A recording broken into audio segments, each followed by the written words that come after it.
तो welcome back to my channel. आज हम लोग 7 स्टेट में से जो 7 सिस्टर्स है 3.2 क्लास 6 उसमें अरुणाचल प्रदेश जो कि फर्स्ट स्टेट है उसका एक्सप्लेनेशन हो चुका है। उसका लिंक मैं डिस्क्रिप्शन में दे दूंगी। इस वीडियो में हम लोग देखेंगे सेकंड सिस्टर या सेकंड स्टेट कह सकते हो, असम। और ये जो 7 सिस्टर्स है ये कुछ नहीं, ये बस 7 स्टेट्स है जो कि है नॉर्थ ईस्ट पार्ट में। ये हमारा इंडिया का मैप है और यहाँ पे ये जो पार्ट आपको दिख रहा है नॉर्थ ईस्ट पार्ट, इसमें वो सारे 7 स्टेट्स है। इसीलिए उन्हें 7 सिस्टर्स कहा जाता है क्योंकि वो एक दूसरे से बहुत नजदीक है। Assam gateway to 7 sisters, 7 north eastern states. तो आज हम लोग पढ़ने वाले हैं असम के बारे में, जैसे मैंने आपको बताया। और इसे गेटवे टू 7 सिस्टर्स भी कहा जाता है। इसे गेटवे टू 7 सिस्टर्स क्यों कहा जाता है? बिकॉज यहाँ पे अगर आप देखोगे तो यहाँ पे अंदर जाने के लिए ये देखो, ये है एक छोटा सा रास्ता। अगर आपको ये छोटा सा स्पेस दिख रहा है, यहाँ से जब आप अंदर जाते हो तो सबसे पहले लगता है असम, एंड देन असम से लगकर ही बाकी के और 6 स्टेट्स हैं। इसीलिए इसे कहा जाता है gateway to 7 sisters.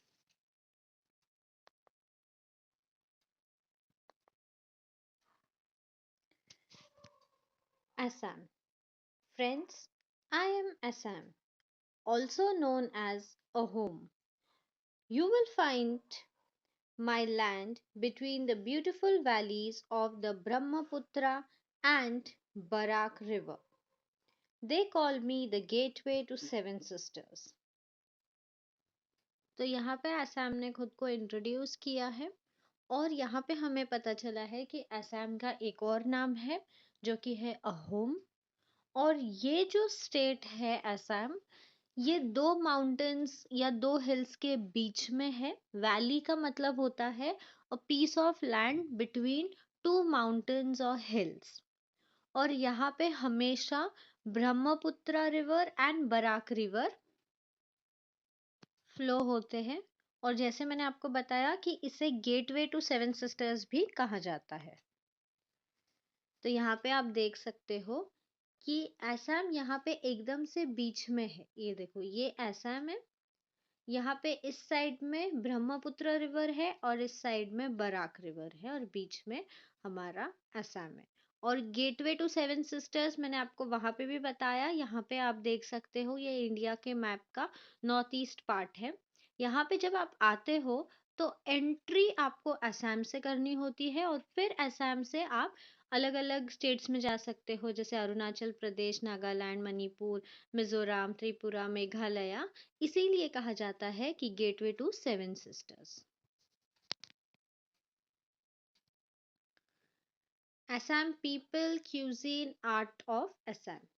My people are very hospitable. If you come here, you can enjoy the cuisine which has its own distinctive aromas and flavors.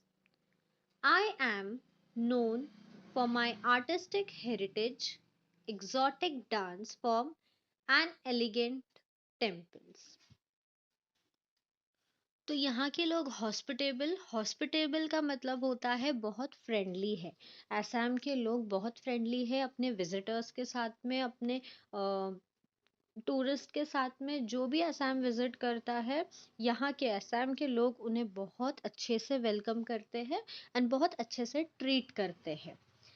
फिर उसके बाद है क्यूजीन। क्यूजीन का मतलब है एक स्टाइल, एक अनोखा स्टाइल है इन लोगों का कुकिंग करने का, जिसमें आपको अलग तरह के अरोमास, एरोमास मतलब कि स्मेल, और फ्लेवर्स मतलब कि टेस्ट मिलेंगे। तो यहाँ पे वैरायटी ऑफ फूड है जिसका अपना ही एक टेस्ट है और अपना ही एक स्मेल है। नीचे आपको येलो में जो पार्ट दिख रहा है स्क्रीन पे, वो है मीनिंग्स। तो ये जितना भी है रिटन वर्क, ये आपके टेक्स्ट बुक में से ही लिया गया है वर्ड टू वर्ड और उसे एक्सप्लेन किया गया है। लेकिन आपको हर डिफिकल्ट वर्ड का मीनिंग यहाँ पे नीचे येलो में मिल जाएगा। यहाँ पे आर्टिस्टिक हेरिटेज है, मतलब यहाँ पे जो कंस्ट्रक्शंस हुए हैं, जैसे टेम्पल्स हो गए या कोई बिल्डिंग हो गई या कोई हिस्टोरिकल प्लेस हो गया, मॉन्यूमेंट्स हो गए, तो ये आर्टिस्टिक है, इनके ऊपर भी आर्ट किया गया है। और इनके यहाँ पे एग्जॉटिक डांस फॉर्म है। एग्जॉटिक डांस फॉर्म मतलब कि एक अलग टाइप का, एक यूनिक टाइप का डांस है जो इन लोग बहुत अच्छे से यही जगह पे होता है। एंड एलिगेंट टेम्पल्स, एलिगेंट मतलब कि बहुत ब्यूटीफुल। तो यहाँ पे आप देख सकते हो ये इनका क्यूजीन है, ये इनका आर्टिस्टिक कल्चरल आर्टिस्टिक हेरिटेज है। ये है टेम्पल्स, ये पिक्चर टेम्पल है, ये भी पिक्चर टेम्पल का है, और ये है इनका डांस फॉर्म। इनके एक अलग मतलब एक तरीका होता है हर एक जगह का। और इनके जो सेवन सिस्टर्स है, आप अरुणाचल प्रदेश का भी वीडियो देखोगे जो कि मैंने अवेलेबल है मेरे चैनल पे, लिंक डिस्क्रिप्शन में मैंने ऑलरेडी कॉपी कर लिया है, तो आप देखना। उनका भी एक कपड़े पहनने का तरीका हर एक का अलग होता है। जैसे ही हमारा स्टेट बदलता है वैसे ही हमारा खाना, वैसे ही हमारे कपड़े और रहने का तरीका चेंज होता है। तो ये है असम का बहुत बेसिक सा, मतलब बहुत कॉमन है। ये जो आप अटायर देख रहे हो स्क्रीन पे, ये असम का बहुत कॉमन अटायर है। अब land of Assam. The rivers ensure that my territory is lush and fertile, with wetlands, orchards, tea estates, and scenic forests and parks. तो यहाँ पे जैसे कि हमने देखा है स्टार्टिंग के एक्सप्लेनेशन में कि यहाँ पे दो रिवर्स है जो फ्लो होती रहती है साल भर। तो रिवर जहाँ पे पानी है वहाँ पे झाड़ बहुत ज्यादा होते हैं। तो यहाँ पे ऐसा हम कहते हैं हमें कि जो रिवर्स है वो ये इंश्योर करते हैं, वो ये श्योर करते हैं दैट माई टेरिटरी का मतलब है कि माई land is lush and fertile, मतलब ये ऑलवेज ग्रीन है और हमेशा फर्टाइल है, विथ वेटलैंड। वेटलैंड का मीनिंग आपको नीचे दिखेगा।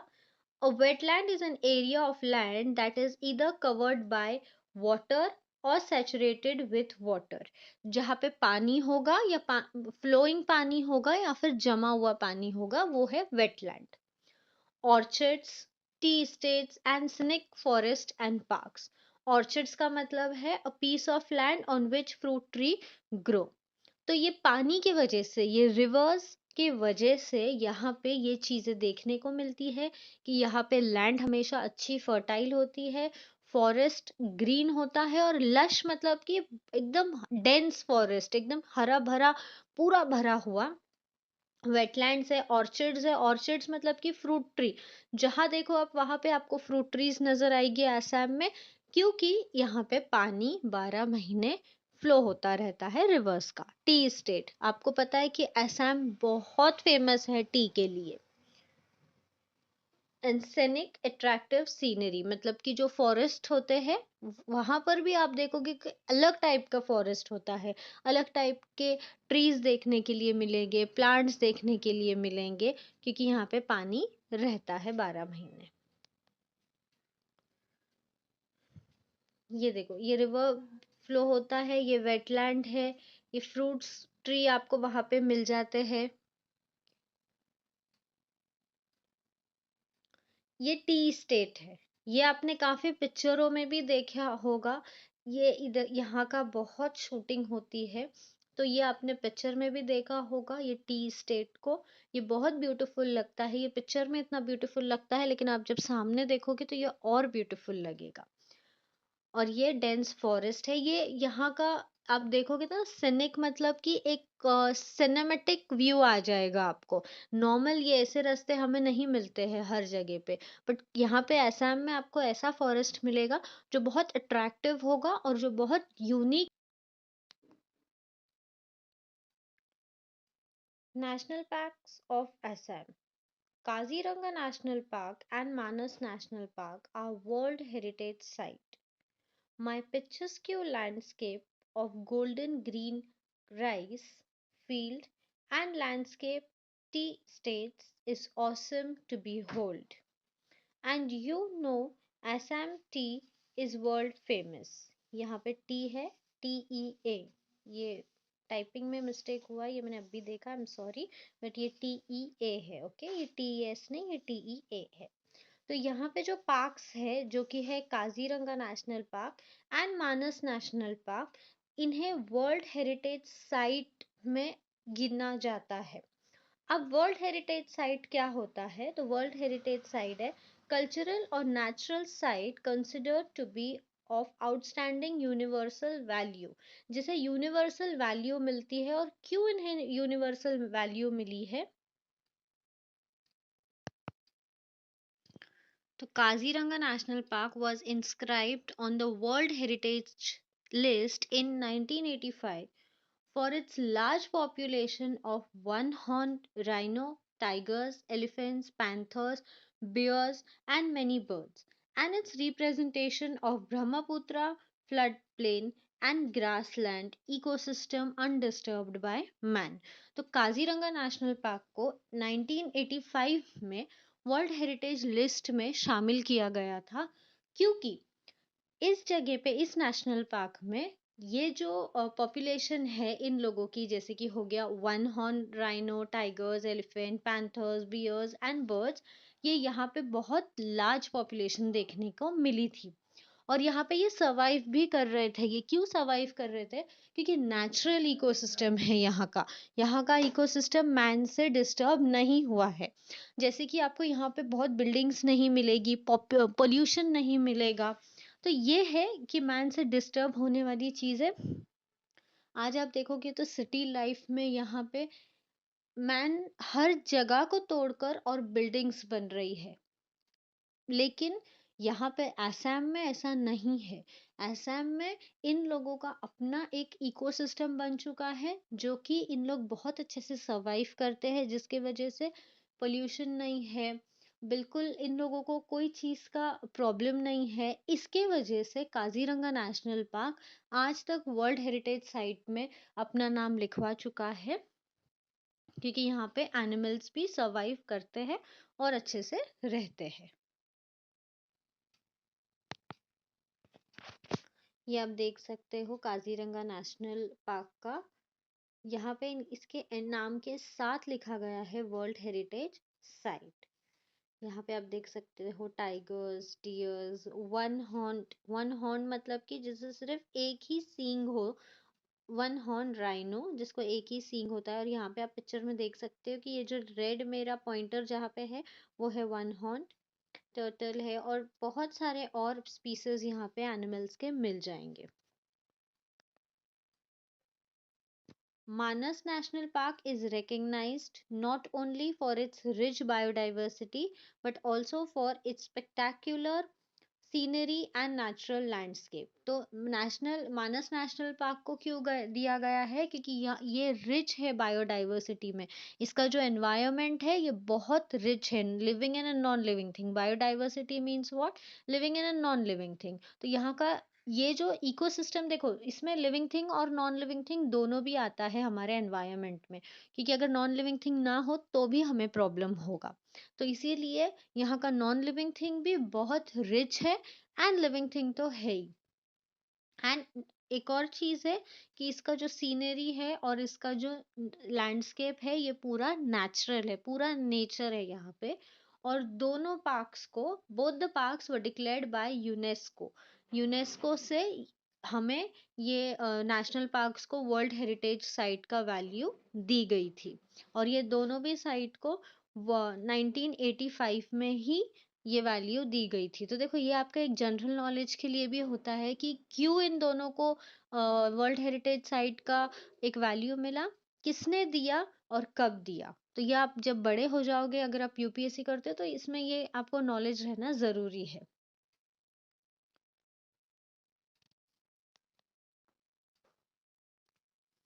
यहाँ पर भी आप देख सकते हो कि project tiger Manas national park world heritage site, तो यहाँ पर भी एंट्रेंस पर ही लिखा गया है। यहाँ पर जो आप पिक्चर देख सकते हो, ये आप देख सकते हो कि ये गोल्डन ग्रीन ये राइस का फील्ड है। ओके, एंड यहाँ पे असम में पानी बहुत ज़्यादा है क्योंकि टू रिवर्स के बीच में ये पड़ता है। तो यहाँ पे राइस भी बहुत क्वांटिटी में उगता है, यहाँ पे बहुत प्रोडक्शन होता है राइस का। इसीलिए असम ये भी बता रहा है हमें कि मैं सिर्फ अपने टी स्टेट के लिए या नेशनल पार्क्स के लिए फेमस नहीं हूँ। एक और चीज़ है जिसके लिए मैं फेमस हूँ, और वो है मेरा golden grease green rice field. यहाँ पे आप देख सकते हो कि ये जो राइस फील्ड है ये गोल्डन ग्रीन दिख रहा है, और ऐसे और भी फील्ड्स है जो असम में आपको मिलेंगे क्योंकि यहाँ पे पानी बहुत ज़्यादा है और राइस को हमें प्रोड्यूस करने के लिए पानी ही लगता है। उसके बाद में है और एक चीज़ कि असम ने जैसे हमें बताया है कि I am also famous for my T. World famous है असम टी, तो वर्ल्ड फेमस है। अब natural resources, the Brahmaputra is Assam's lifeline. The land is also rich in petroleum, natural gas, coal, limestone and other minor minerals. तो यहाँ पे Assam natural resources के लिए भी बहुत ही फेमस है। और नेचुरल रिसोर्सेस भी कौन से? Petroleum, natural gas, coal, limestone and other minor mineral. Petroleum है, पेट्रोलियम आपका पेट्रोल है, ये तो मतलब आपको नाम से ही ये समझ में आ जाएगा, पेट्रोलियम मतलब पेट्रोल। लेकिन हमेशा पेट्रोल भी जो होता है वो हमें अंडरग्राउंड से मिलता है। तो अंडरग्राउंड में क्या रहता है? Mineral oil that is found underground और sea and is use to make petrol. ये जो ऑयल है इसे पेट्रोल में कन्वर्ट किया जाता है। डायरेक्टली आपको पेट्रोल डीजल ऐसे ही नहीं मिल जाता है, मिनरल ऑयल जो होते हैं उसे हम कन्वर्ट करके पेट्रोल बनाते हैं। उसके बाद होता है नेचुरल गैस। नेचुरल गैस भी जो हमारे घरों में भी आता है, नेचुरल गैस वो वही है, but a fossil fuel formed from the remains of plants and animals. Okay, तो ये एक टाइप का फ्यूल होता है। देखो, जो आप जो आप नेचुरल गैस बाहर यूज करते हो, जैसे कि आप जो नेचुरल गैस व्हीकल्स के लिए यूज करते हो वो आप घर में नहीं यूज कर सकते हो। जो आप घर में यूज कर सकते हो वो आप व्हीकल में नहीं यूज कर सकते हो, बिकॉज दोनों अलग अलग टाइप से बनते हैं। ओके, और ये कैसे बनते हैं? Fossil fuel. फॉसिल फ्यूल मतलब कि फॉसिल मतलब डेड रिमेन्स ऑफ एनिमल्स, जो बोन्स होते हैं ना वो होता है फॉसिल। तो उसमें से प्लांट्स एंड एनिमल्स का जो रिमेन रहता है उसमें से नेचुरल गैस बनता है। कोल, कोल मतलब हमारा कोयला। Limestone, a type of hard white sedimentary rock that is used for building और फॉर मेकिंग सीमेंट। तो ये एक टाइप का वाइट कलर का रॉक होता है जो कि हमें सीमेंट बनाने में और बिल्डिंग्स बनाने में भी यूज होता है। और सेडिमेंट्री रॉक मतलब कि जो स्टोन मड से बनते हैं। ओके, तो वो होता है सेडिमेंट्री। जैसे अभी आप देखोगे तो कंस्ट्रक्शन में जो ब्रिक्स यूज होते हैं पहले अलग थे अभी अलग थे, तो वो भी कहीं ना कहीं हम लाइमस्टोन ही कह सकते हैं क्योंकि वो भी फॉर्मेशन जो होता है उनका वो होता है स्टोन से, मड से और सॉइल से। तो लाइमस्टोन का मतलब है a hard white sedimentary rock. Sedimentary का मीनिंग है, सेडिमेंट्री रॉक मतलब जो सैंड, मड और सॉइल से बनता है, that is used for buildings और मेकिंग सीमेंट। तो ये देखो ब्रह्मपुत्र आसाम की लाइफलाइन है। जैसे कि आप जहाँ पे भी रहते हो, जिस भी एरिया में आप रहते हो, आपके आसपास भी कोई ना कोई रिवर रहेगा जो कि हम कहते हैं कि वो लाइफलाइन है। क्यों लाइफलाइन हम कहते हैं? यहाँ पे ब्रह्मपुत्र को हमने आसाम की लाइफलाइन क्यों कहा है? क्योंकि पानी हर एक के लिए बहुत इंपॉर्टेंट है। इंसान खाने के बिना रह सकता है बट पानी के बिना नहीं। और ब्रह्मपुत्र से ही पानी असम के लोगों को मिलता है, इसीलिए हम कहते हैं कि ब्रह्मपुत्र इज असम्स लाइफलाइन। यहाँ पे जैसे मैंने आपको बताया कि ये जो ऑयल है इसे हम कन्वर्ट करके पेट्रोलियम बनाते हैं। उसके बाद में नेचुरल गैस को भी हम कन्वर्ट करते हैं फॉसिल फ्यूल से। ये है हमारा कोल, मतलब कि कोयला।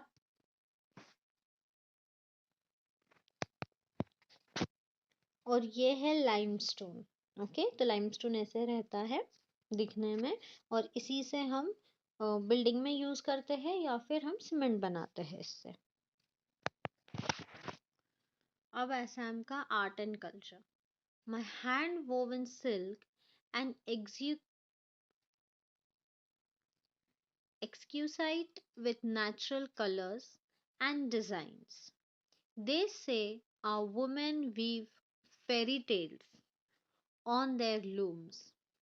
Assam silk fabric, eri, muga, and pat are the most sought after silk in the world of fashion. तो यहाँ पे आर्ट की बात पहले हो रही है। तो यहाँ पे hand woven silk, hand woven silk मतलब कि जो सिल्क है ये खुद अपने हाथों से बनाते हैं। और आज भी यहाँ पे आपको कोई कंपनीज नहीं मिलेगी, बहुत बड़े बड़े इंडस्ट्रीज नहीं मिलेगी, कंपनीज नहीं मिलेगी जहाँ पे मशीन वर्क हो रहा है। यहाँ पे आज भी हैंड वर्क होता है। और देखो, यहाँ पे जो प्रोसेस है एक क्लॉथ बनाने का, एक फैब्रिक बनाने का, ये नेचुरल है क्योंकि ये हाथों से बनता है। इसीलिए यहाँ पे ये जगह अभी भी नेचर से इतनी क्लोज है। क्योंकि देखो, जहाँ पे इंडस्ट्रीज और कंपनीज एक बार बन गई ना, तो उस एरिया में ग्रोथ होने लगता है। लोग यहाँ वहाँ से आकर और वहाँ पे बसना चालू होते हैं, और पॉपुलेशन बढ़ता जाता है। लेकिन यहाँ पे हैंड, मतलब सब काम हाथों से ही होता है, जो कि यहाँ के लोग ही कर सकते हैं, कोई बाहर का आके ये नहीं कर सकता। इसीलिए आज भी यहाँ पे ये नेचर से बहुत क्लोज है ये जगह। एक्सक्यूसाइट मतलब है एक्सट्रीमली ब्यूटीफुल एंड प्लीजिंग। और सही में इनका जो काम होता है, असम फैब्रिक, असम सिल्क जिसे हम कहते हैं, ये बहुत अलग, बहुत यूनिक, और बस यही कर सकते हैं। कोई भी डिजाइन हो या कुछ भी हो, यही उससे कर सकते हैं। और ये नेचुरल कलर्स यूज करते हैं। जैसे कोई भी फैब्रिक होता है तो ये फ्रूट कलर हो गया, या कोई भी नेचुरल चीज से कलर जिससे बनता है, जैसे फ्लास से बनता है, तो ये नेचुरल प्रोसेस यूज करते हैं कलर्स में अपने, कोई आर्टिफिशियल कलर्स ये यूज नहीं करते। और ये कहते हैं कि यहाँ की जो लेडीज है, जो वुमेन है, ये हैंडवर्क करती है, ये वीव करती है सिल्क को। तो ये लोग अपने हाथों में फेरी टेल का क्यों यहाँ पे हमें फेरी टेल का वो एग्जाम्पल दिया गया है, क्योंकि फेरी टेल्स कैसे होते हैं, बहुत ब्यूटीफुल होते हैं, एक अलग ही इमेजिनरी होती है उसके अंदर। तो इसीलिए यहाँ पे जो सिल्क है वो भी वैसा ही है, बहुत अलग होता है यहाँ का सिल्क, और बहुत अच्छा, एकदम अलग डिजाइन, प्लेजेंट, फ्रेश, इसलिए इसे फेरीटेल से कंपेयर किया गया है। और यहाँ पे 3 फैब्रिक है जो बहुत फेमस है, ईरी, मुगा एंड पट। अब हैंडलूम क्या है, तो लूम्स क्या होते हैं? A loom is a device used to weave cloth. ये एक टाइप का आपको एक हैंड मशीन, जैसे आप कहोगे, मशीन नहीं कहा जाएगा इसे, बस लकड़ी से बना हुआ रहता है ये। इसमें अलग अलग थ्रेड्स गिरते हैं, और थ्रेड्स के हेल्प से ये क्लॉथ को वीव करता है। मतलब कोई इंसान ही इसे आगे पीछे इसे मूव करते हैं और ये क्लॉथ बनता जाता है। मैं आपको इसका पिक्चर दिखाती हूँ। तो ये देखो, ये जो आपको दिख रहा है, सबसे पहले तो ये तो आर्ट है असम का। मतलब ऐसे यहाँ पे ये आर्ट फॉर्म इन लोगों का होता है, ऐसे कपड़े वीव होते हैं। देखो, ये जो डिजाइन आपको दिख रही है, ये हाथों से बनाई गई है। ओके, ये हैंडलूम है। जैसे मैंने आपको बताया कि ये लकड़ी का बनता है, यहाँ पे थ्रेड्स डाले जाते हैं यहाँ पे, और ये यहाँ पे ये जो है, इसे आप मूव करोगे तो ये आगे इस क्लॉथ का थ्रेड को लाएगा और एक डिजाइन में कन्वर्ट होता जाएगा। आप यहाँ पे देख सकते हो ये फिगर में, कि ये जो यहाँ पे ये जो लकड़ी है, इसे हम आगे लाते हैं तो ये यहाँ पे क्लॉथ बनता जाता है थ्रेड से।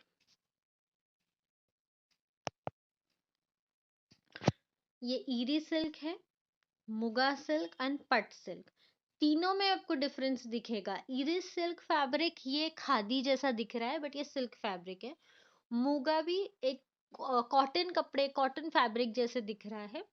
पट सिल्क में थोड़ी सी शाइन है। ओके, तो ये 3 फेमस सिल्क है असम के। अब festival. I am known as the land of fairs and festivals. The major festival of Assam is Bihu. Fairs. A fair was essentially an economic event, a large multi-day market. तो fair का मतलब है जैसे मेला हो गया, जत्रा जिसे हम कहते हैं। तो ये असम में बहुत होती है, और यहाँ का फेमस बहुत मेजर फेस्टिवल है बिहू। ओके, बिहू का मतलब है ब्लेसिंग एंड प्रोस्पेरिटी। इस फेस्टिवल में बहुत ब्लेसिंग्स होती है, जैसे पूजा करते हैं उन लोग अपने अपने गॉड की, जिसे जिन्हें वो मानते हैं। और इस फेस्टिवल में बस ब्लेसिंग एंड प्रोस्पेरिटी मिलती है सबको, जैसे आशीर्वाद हम जिसे कहते हैं वो। एंड फेयर्स यहाँ पे बहुत होते हैं, क्योंकि यहाँ पे टूरिस्ट आते हैं। तो क्या होता है कि अगर आप मेला रखो या कोई जत्रा हो, तो यहाँ पे लोग ज्यादा जाते हैं, और ये एक इकोनॉमिक में भी असम को हेल्प करता है। इकोनॉमिकली, इकोनॉमिकली मतलब फाइनेंशियली। तो ये आप देख सकते हो, ये है बिहू। Okay, Bihu festival. असम की स्पेशलिटी क्या है अभी? Cane and bamboo are inseparable parts of my life. As souvenirs, you can take jappi, traditional sunshade, and masks. Don't forget to visit a home palaces. तो यहाँ पे केन एंड बाम्बू, केन मतलब कि जो शुगर केन होते हैं वो, तो केन एंड बाम्बू ये असम से बहुत सेपरेट हो ही नहीं सकते हैं। एंड एज सुवीनियर्स का मतलब है एज अ रिमाइंडर। ओके, ये देखो, ये जो वर्ड है ना, एज सुवीनियर्स, तो मतलब है एज अ रिमाइंडर। तो असम हमें रिमाइंडर दे रहा है। तो रिमाइंडर का दूसरा वर्ड क्या होता है इंग्लिश में? सुवीनियर। आप जप्पी ले सकते हो, ट्रेडिशनल सनशेड एंड मास्क। अब जप्पी क्या है या मैं आपको बताती हूँ आगे। ये देखो, ये केन एंड बैम्बू है। और ये जो आप देख रहे हो, देखो मैंने यहाँ पे लिखा है जप्पी, ये आप देख सकते हो कितना बड़ा है। अगर आप इसे पहन लोगे तो आप पूरे इसमें ढक जाओगे, और बिल्कुल भी आपको धूप से या किसी कुछ कुछ चीजों से प्रॉब्लम नहीं होगा। और जो सेकंड है, ये मास्क। असम में बहुत टाइप के मास्क भी बनते हैं। तो असम हमें ये कह रहा है कि आप जब भी असम में आओ, तो यहाँ पे ये 2 चीजें लेना ना भूलो, जो कि आपको हमेशा असम की याद दिलाएगा। तो एज सुवेनियर मतलब एज अ रिमाइंडर, एक रिमाइंडर दिया है हमें असम ने कि आप जब भी आओगे तो ये याद के हिसाब से आप ये 2 चीजें लेके जाना। और लास्ट में हमें ऐसा हमने कहा है कि मेरे जो पैलेसेस है वो विजिट करना ना भूले। तो ये कुछ पिक्चर्स है फोर्ट्स एंड पैलेसेस के, असम के। तो ये था टॉपिक असम का, मतलब ये था 7 सिस्टर्स में से एक सिस्टर जो कि है असम। 7 सिस्टर्स मतलब कि 7 स्टेट। आई होप आपको मेरा वीडियो अच्छा लगा हो। प्लीज़ मेरे चैनल को सब्सक्राइब कीजिए, अपने फ्रेंड्स के साथ में शेयर कीजिए, एंड प्लीज़ सपोर्ट कीजिए मेरे चैनल को और अच्छे अच्छे वीडियोस के लिए। Thank you.